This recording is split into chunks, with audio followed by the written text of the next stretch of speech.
Kavasha! Where did you go? Oh, are you injured? I got it back, sister. You went to look for them? That's too dangerous. It's just a necklace. It's neither food nor water. We can survive without it. But I can't live without you, little brother. Promise me not to look for those catechins again, okay? Sister, don't be afraid. The catechins are fools, but I'm smart. I played a game with them, and I won. Won?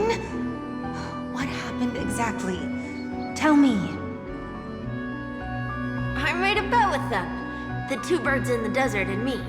Who will die first? I won. They suspected me of cheating, but I didn't. I won fair and square. Of course. Of course you'd win. You've always been a lucky child. Gaiathra Triclops must be watching over you. But that's no reason to push your luck by going up against those bloodthirsty, cruel catechins. Have you forgotten how Mom and Dad...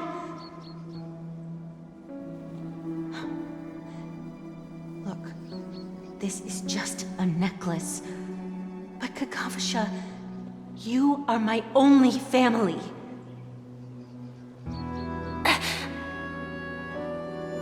I'm sorry, sister. I thought you'd be happy. Because Mom left you this necklace. There'll be no next time.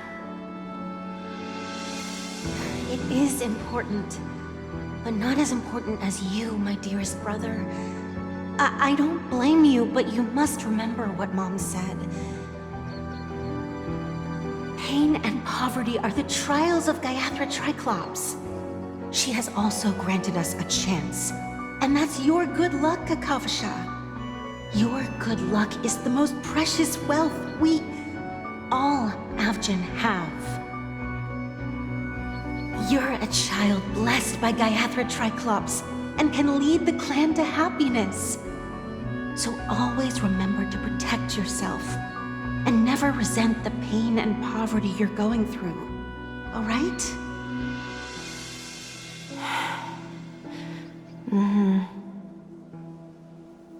Listen to me and swear to Gaiathra Triclops. Okay. I will swear to Gaiathra Triclops to protect this wealth. But sister, if Gaiathra Triclops was really watching over us, then why did she not protect Dad when he was swept away by the quicksand? After all, Dad went to the Catechins' land only to prepare for Gaiathra Triclops' offerings. And where was Gaiathra Triclops when Mom was shivering in our arms? Mom was still pleading for Gaiathra Triclops' forgiveness under her breath until the moment she closed her eyes. Sister, everyone praises me for being smart, but I don't get it. If every rain pour was Gaiathra Triclops' forgiveness and grace, then how bad were our sins? So much so that we were born in this world of death?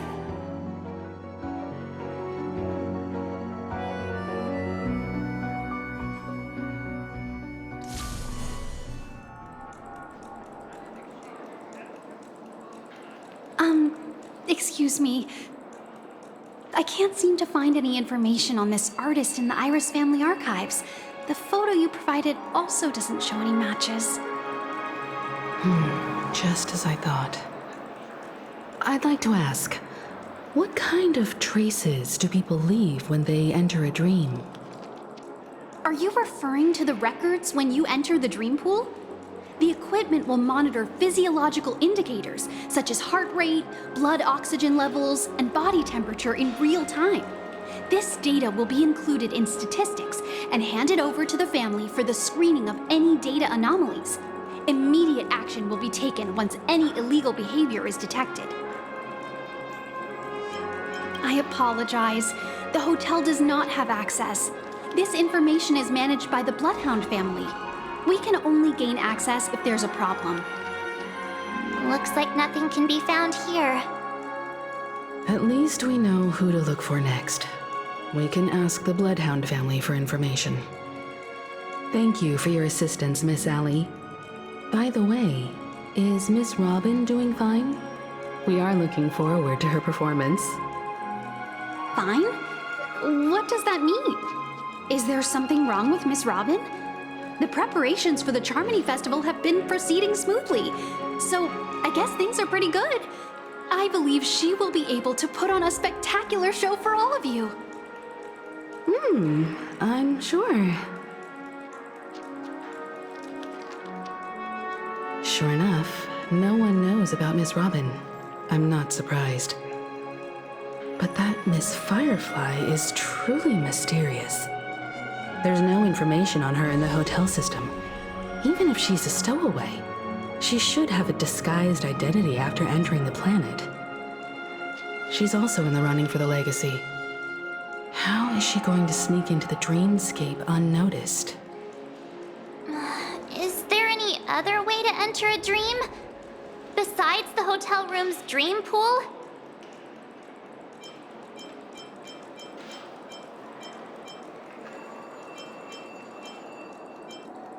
The Memo Keepers have abilities that are difficult for normal people to comprehend.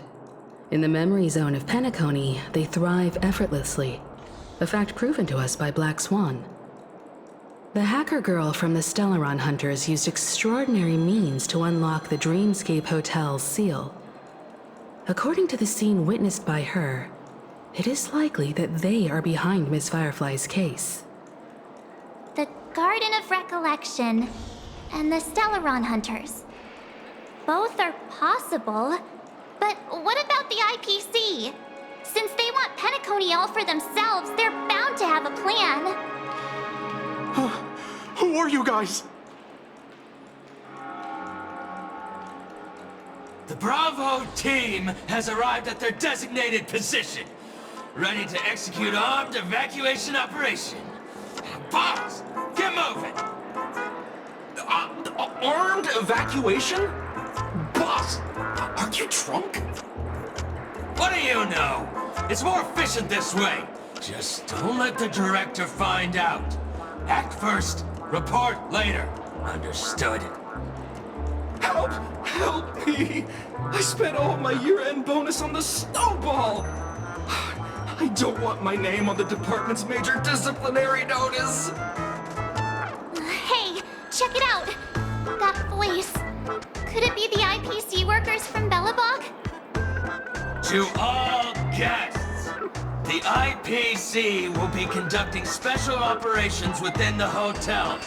Please follow the staff in charge of evacuation to the designated safe zones, or compulsory measures will be enforced.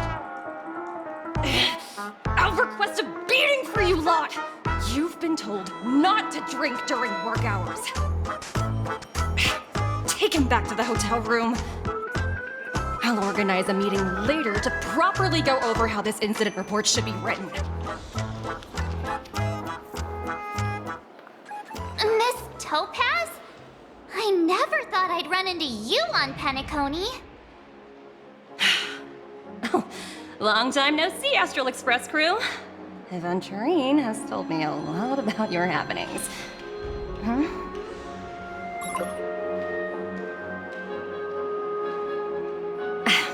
It's fine. Do as I ask and try to avoid any conflicts with the family. Report to me before taking any action. Yes, all right. As you see, the IPC isn't very popular here on Penacony. Cordiality from the family is a mere facade. The former frontier prison has turned around and cuffed its shackles on the IPC staff now. Only Aventurine, who carries an invitation, is allowed to attend the banquet. An entourage like us, we can only sit around in the reality hotel, unauthorized to even enter dreams. No wonder Aventurine's scrambling to partner up with someone. The IPC can't back him up in the dreamscape. His situation isn't optimistic, I hear. You're all helping to investigate some dirt on the family, are you not?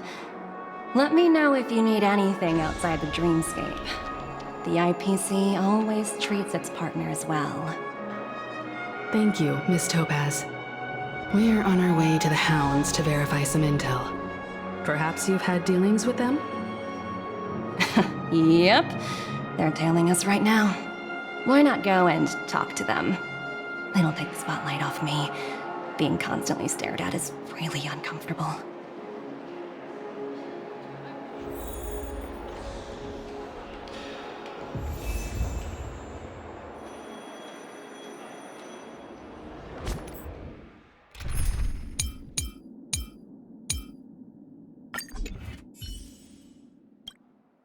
How does it feel to be in business with Aventurine?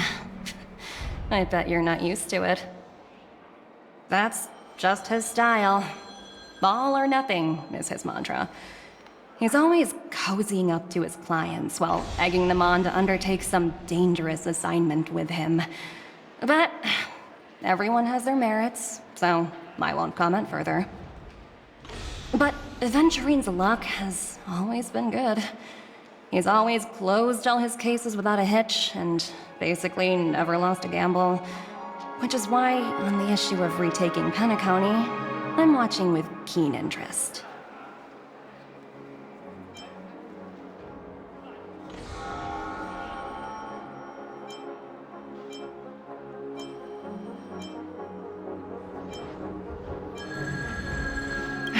Of course. It's business after all. What's important is where you're seated at the table. As for the two cases, apologies, but I don't have much info on them either. All I can do is ask you to keep digging for more details. Please, continue to investigate the case. All I can do is sit tight in the real world. Please, continue to investigate the case. All I can do is sit tight in the real world. I look forward to hearing your progress.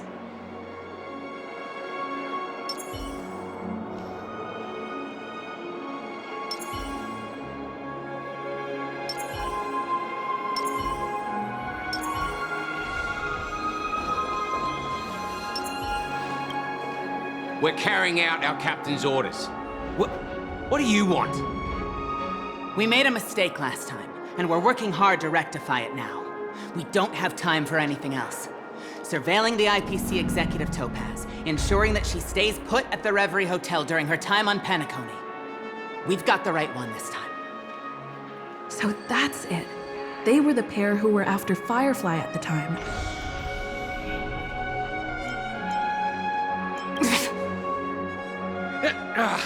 It's you again. Back for more trouble?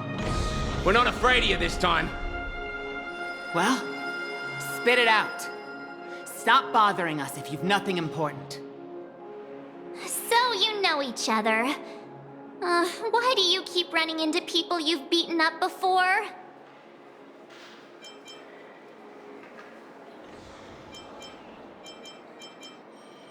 That's right. We're investigating a murder for the family. Can we speak to your captain about the case? Well... Hey! The security officer instructed everyone to shut their traps before he returned from Dream's Edge. What murder? You'd better stop spouting nonsense. Yeah, that's right. We have nothing to report.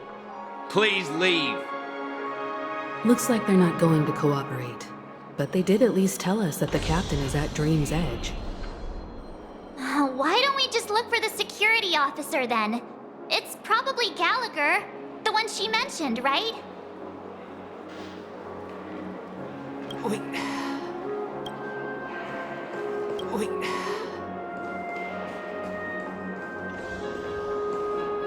Please, continue to...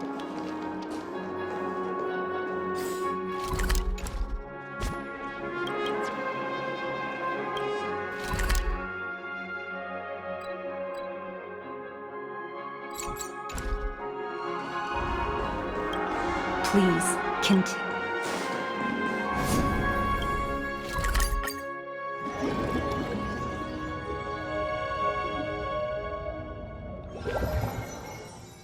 Such tight security. I bet they're stumped by the case as well. Gallagher. Gallagher.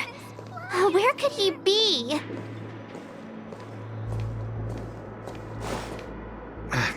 Apologies. The Bloodhound family is running an investigation up ahead. No unauthorized personnel allowed. Hold on a minute. I think I've seen you before. The gray-haired one. How much trouble have you stirred up exactly on Penacony?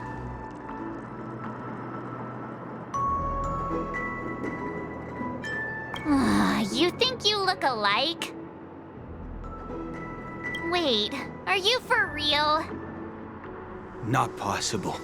It was you the last time yelling about some clockwork friendship while beating me up with that silver-haired girl.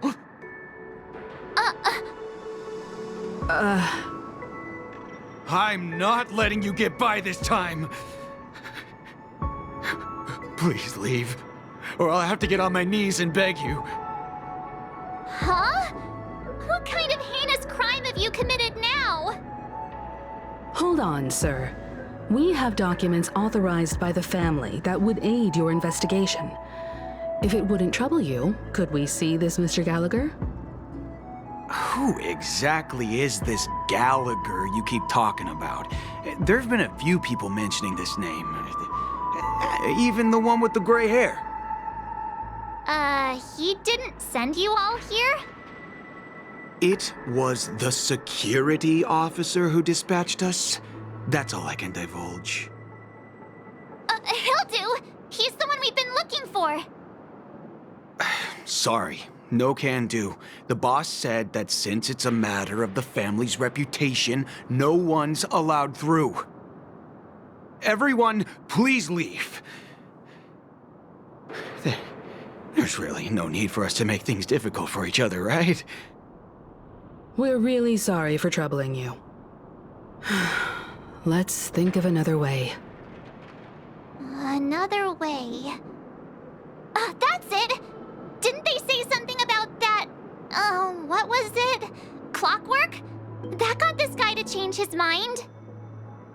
Can you perform it again? That... clocky magic. Please?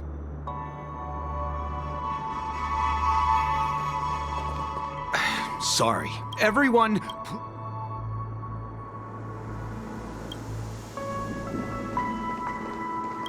Sorry. Everyone, please...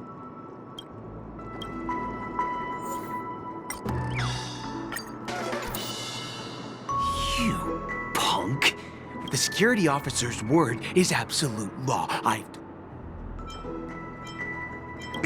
Did you... well... Oh, I'm warning you. Humans... Oh, great. There is no meaning to death in...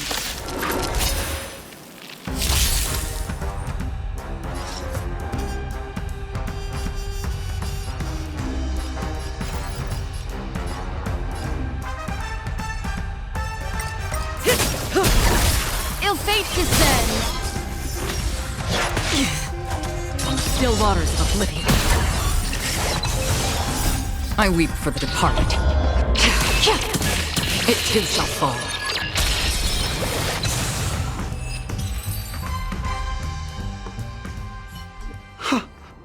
Am I destined to relive this outcome?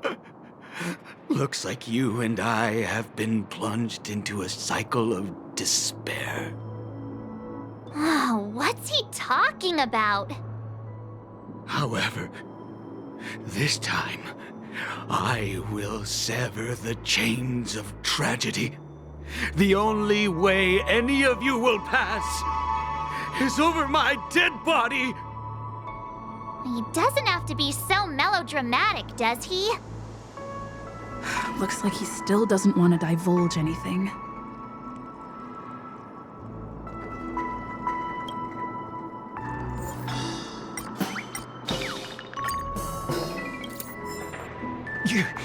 You lot insist on doing this?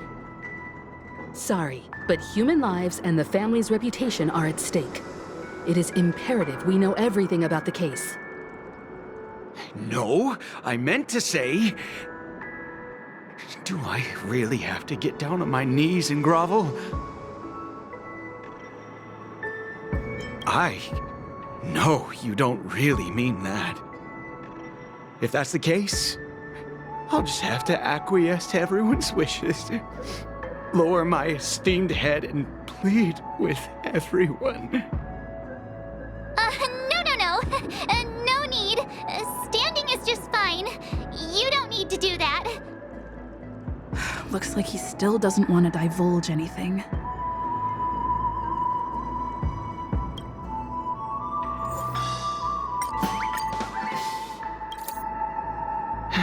Let me see what time it is now. Whoa! It's this time already! What? Time to clock out! And no one's gonna stop me.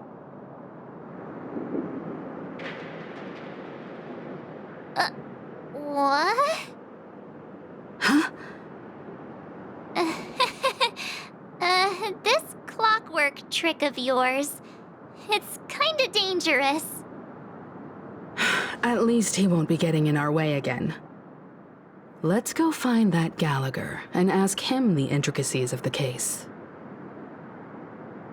I was wondering what all the commotion was. Huh. Oh, it's you guys. Welcome. Since you made it here, what can I do for you? Hello, Mr. Gallagher, sir. Judging from your tone, it sounds like you were expecting us. Miss Himiko, you're too polite. There's no need to call me sir. Mr. Gallagher, you even know my name. Of course I do. You folks are from the legendary Astral Express, and honorable guests of the Watchmaker. I had an encounter with this lady in the Golden Hour. I remember that little silver-haired girl was there too. I'm sorry for what happened to that kid. This is also the reason why we've come to visit you, Mr. Gallagher. The Express can't just overlook the death of that child. So we've decided to help the family get to the bottom of it, in the hopes of getting justice for her. The Nameless involved with the family. What an unpredictable twist of fate. Why? What's wrong with the family? It's nothing. On Penacony, everyone loves the family. No matter how much one resists the beautiful dream, when the time comes, they too will find it hard to let go. Who wants to leave a warm nest? Just idiots, little kids, and inebriated fools. Mr. Gallagher seems to be getting at something. Well, you got it wrong. I'm not. You want to discuss the case? Sure, come with me. This is not a good place to talk. Let's go elsewhere.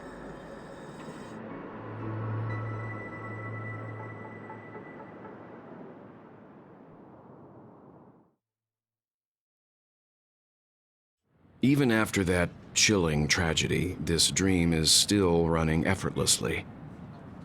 Other than the family of the Harmony, it's hard to imagine any other power in the universe that could sustain a building of such magnitude. The family itself is a huge, perfect building, like a living idol. Each member of the family sees themselves as a piece of the divine puzzle, revolving around a singular core and a shared ideal. Under their command, they loyally fulfill their roles, offering themselves while also receiving sustenance in return. Interesting analogy. Perhaps that's why Penacony's beautiful dream has persisted for so long. But the human body has its limits, and so does the divine's. That doesn't sound like the kind of comment a Galaxy Ranger would make. Just pointing out the facts. Mr. Yang will definitely have a better sense of what's going on than I do. Why do you say that, Miss Acheron? The beautiful dream is crumbling. But not because of a particular eon, a particular faction, or a particular visitor. Its collapse stems from a certain inevitability of human nature. The family refuses to acknowledge this, and it has ultimately backfired and become a catalyst. As people immerse their souls in the dreamscape, where consequences and pain cease to exist, and only ease and pleasure prevail, they draw closer and closer to necrosis. Regardless of the perceived bliss, death looms as the inevitable conclusion. Also, this necrosis will diffuse and spread. One piece of the puzzle's mutation will eventually cause the entire building to shake, break, and crumble. In the end, the dreams that people built in the name of freedom became the cage that imprisoned them. I'm sure you've gained a lot from this trip, Miss Acheron. Are you willing to share your findings with me? Of course. That's if I remember.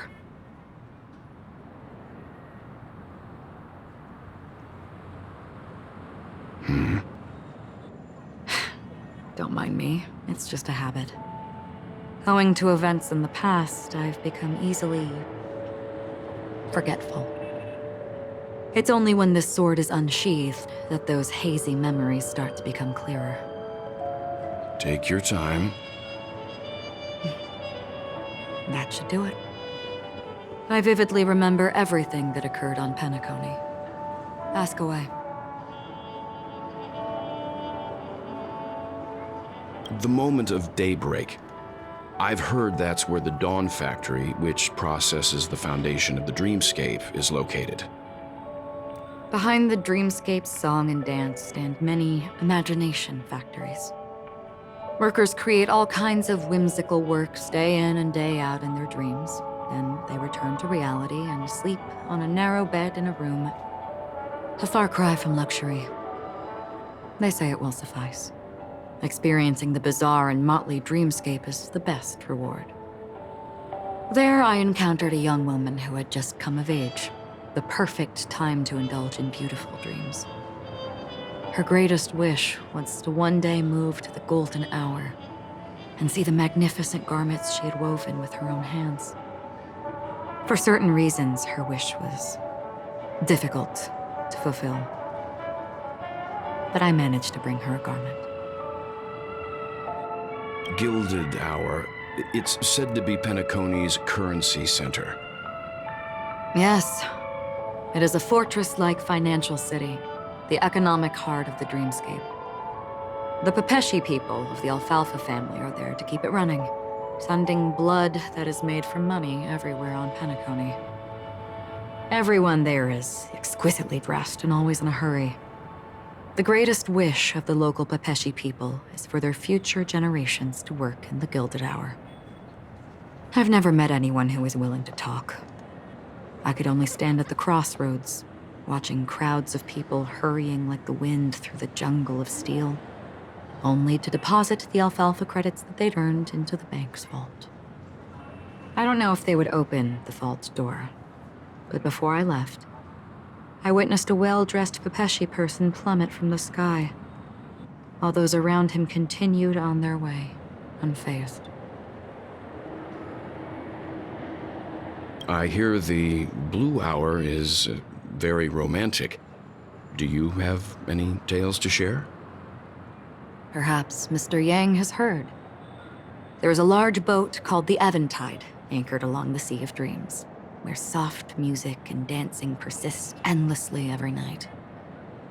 I ran into a wizened lady there. She was at the dock, waiting for her long-departed lover to return, waiting for countless hours within time that stood still. In the humid sea breeze, she spoke of her own youth. Like many who desired wealth and love, they came to Penacony to pursue their dreams. Alas, her lover's consciousness was lost in the dark depths of the Sea of Dreams. Finally, she suggested we continue our conversation on a boat in the shallows. I agreed and boarded the boat with her. But she never said anything. Her eyes absent-mindedly gazing at the horizon for what seemed like forever. Finally, we retreated to the beach. The dreamscape of chic, luxury, and consumerism, the moment of dusk. My companions have been there too. Then you all must have seen those who are attempting to realize their dreams. Or have realized them, scattering money as if it were dust and betting it on all or nothing. Everything has a price, and everything can be bought or sold. Even dreams themselves. I saw an Intellitron there, who was preparing to auction himself. When someone wins a bid under stipulated periods and rules, he would do the buyer's every bidding, becoming that person's very possession. That Intellitron had been auctioned off 12 times, and I participated in his 13th. That was the grandest banquet I had ever attended. But never again did anyone cast another glance at him. This time around, there were no successful bids for him. This is what I've seen and heard along the way. Someone once said to me, Penacony wasn't like this a long time ago, nor should it be. I've traveled through the reality and dreamscape of the planet of festivities, watched the tides of night rise and fall when time stopped for people, where the spirits of the rich and impoverished remain forever fixed on their own scales. This is why I think the collapse of the beautiful dream is inevitable. There might be a way to change everything. Perhaps. But if this is indeed the world that people desire, if this is precisely why life chooses to slumber, should we still seek to change it?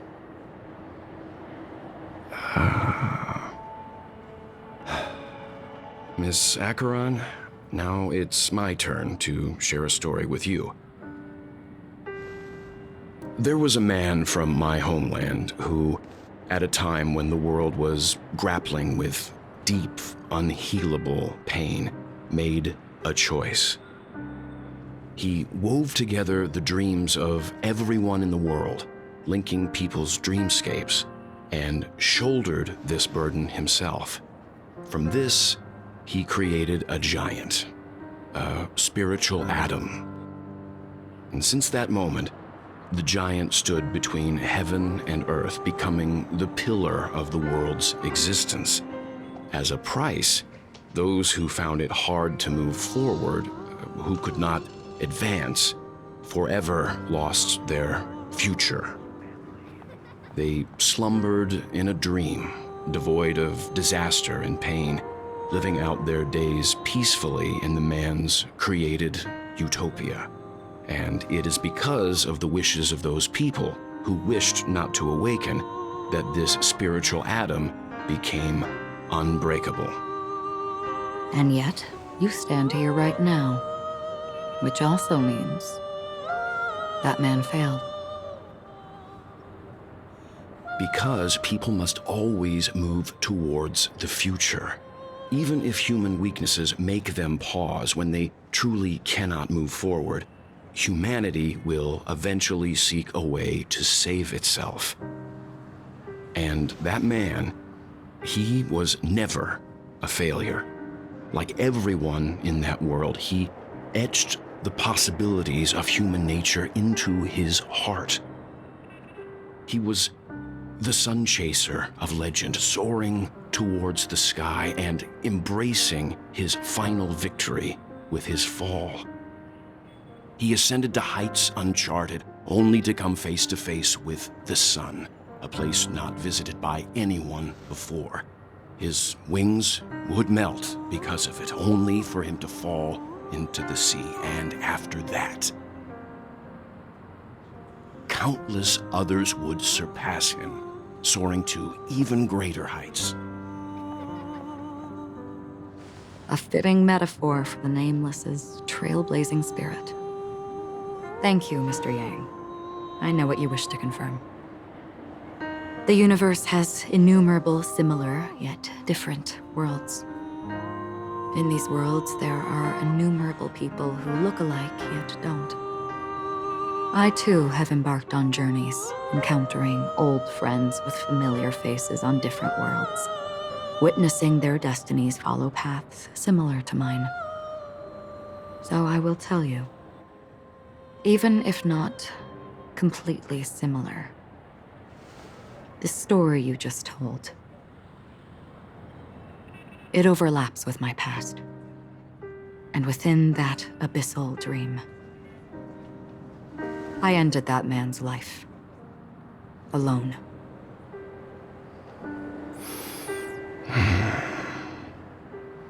I am not who you think I am.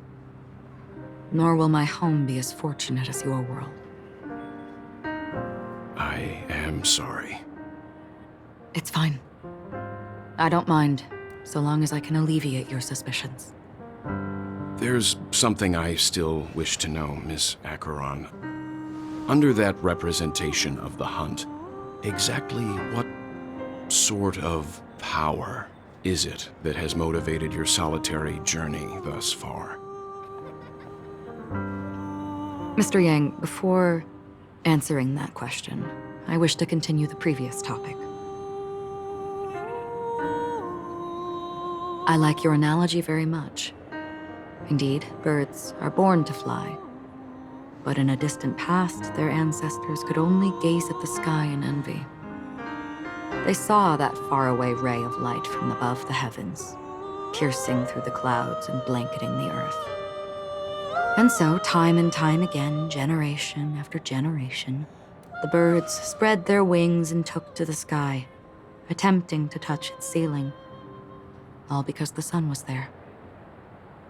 Then, what if the last bird finally soars into the sky, only to realize that the end of the light is not the sun, but darkness? Then why, exactly, do we even walk towards the light?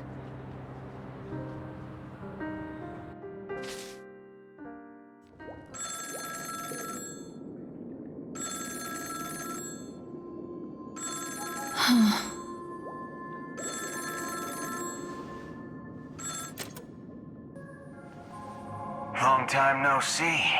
Having fun on Penacony? Acheron? This voice, it's not Constance. Could it be her companion? Though I don't know exactly what you are, or what you're up to, my bullets will find you. Until then, you best find a casket store on Penacony and ask the owner to reserve a good quality casket for you, imposter. Imposter? I see. She gave my whereabouts to someone who's tracking Acheron too. Who are you? Huh? Did I make a mistake? Who the heck are you? I'm the Garden of Recollection's memo keeper. Not bad. This is the kind of tough challenge I like. You that imposter's bodyguard? Never mind. It's fine. I'll leave a round for you. So get that forehead clean and wait for me. I don't know what you're talking about, but you know Acheron, the Galaxy Ranger, yes? I have something to ask you. Are you asking me to write your will? Sure. Go ahead. Not quite.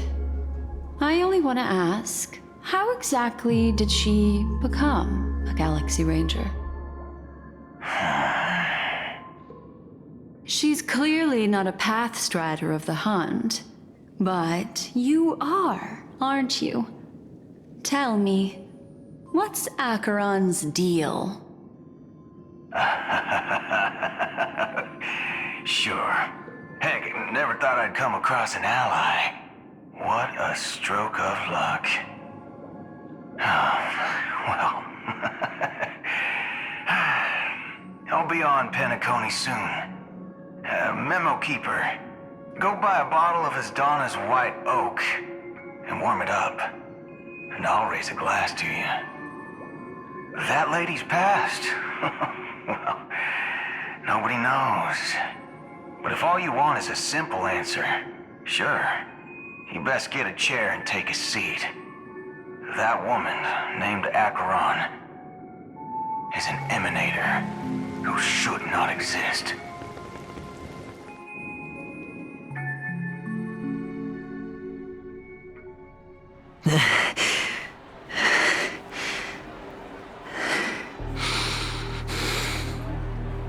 You look pale. Or is that also part of your act? I didn't think you'd have the nerve to show yourself. I thought this was exactly what you wanted. After all, I faithfully fulfilled my duties as you instructed. Just tell me if you can't hold on any longer. So, the genius of the Council of Mundanites wants to be my Undertaker now. My, what an honor.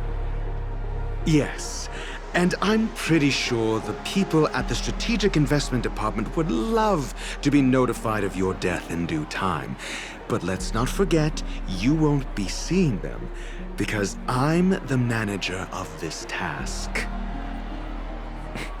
Great. Then tell your people that Aventurine is ready to go in 17 system hours. Oh, you've got a lot of nerve. How exactly do you plan on completing your task while your hands are tied by the Harmony? Well, my conversation with Sunday convinced me that there's a traitor in the family, and that they hold the secrets of Penacony. So, I took the opportunity to set everything in motion. I even managed to recover the gift money. Things haven't gone this smoothly since I walked through the doors of the Reverie. Now I'm only one step away from victory. Let's just wait and see. Sounds like a very elaborate way of saying that you failed. That's all I can say. Have you forgotten, Doctor? You betrayed me. Go. Do what you must. I look forward to the sight of the IPC fleet surrounding Penacony. You've achieved what you desired, haven't you? That's true, but what's your plan? Did you conceal an orbital support beacon in that gift money bag? Well, who knows? Maybe that's why I'm handing out cash even when I'm about to bite the dust. You are indeed a gambler. An insane one at that.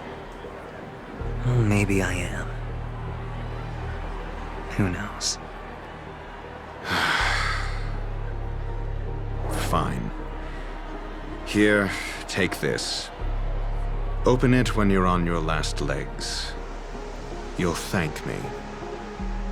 What's this? Medical advice?